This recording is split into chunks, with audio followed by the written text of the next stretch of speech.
How often do soldiers return home to find nobody? More than you'd think. I came back from my second deployment to Afghanistan expecting my wife and daughter to be waiting at the airport, but instead found divorce papers on my kitchen table and an empty house with half the furniture missing. The signs were there during deployment, but I ignored them. Phone calls getting shorter, emails becoming less frequent, excuses about why video calls weren't working. I told myself it was just the stress of being a military spouse and that everything would be fine when I got home. My wife had left 3 weeks before my return date. She'd taken our 4-year-old daughter and moved in with her sister in another state. The note she left said she couldn't handle the deployments anymore and needed a normal life for our daughter. She'd already filed for divorce and custody. The hardest part was walking through our daughter's empty bedroom. All her toys were gone, her bed was stripped bare, and there were lighter patches on the wall where her pictures used to hang. I'd been counting down the days to see her again, and now I didn't even know where she was. It happens to about 30% of guys in my unit. Williams came home to find his girlfriend had cleaned out their bank account and moved to California with her ex-boyfriend. Martinez discovered his wife had been cheating for 8 months, and everyone on base knew except him. The military tries to prepare families for deployments with briefings and support groups,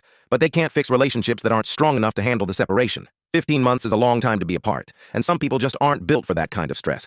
Johnson had it worse than any of us. He came back to find his wife had died in a car accident 2 months earlier, and nobody had told him because command thought it would affect his performance. He'd been sending emails to a dead woman for weeks, wondering why she wasn't responding. The support system exists, but it's not perfect. Military family life counselors help when they can, but they can't force people to stay committed to relationships that were already struggling before deployment. Sometimes the damage is already done before you even leave. Some guys handle it better than others. Davis used his divorce as motivation to focus on his career and ended up making Sergeant First Class ahead of schedule. But others, like Patterson, never recovered from coming home to nothing and started drinking themselves to sleep every night until they got kicked out. The worst part is the silence. You spend months dreaming about coming home to familiar voices and laughter, but instead, you get an empty house that echoes with memories of people who decided they couldn't wait for you anymore. The military teaches you to adapt and overcome every challenge except the one that matters most: losing the people you were fighting to protect in the first place.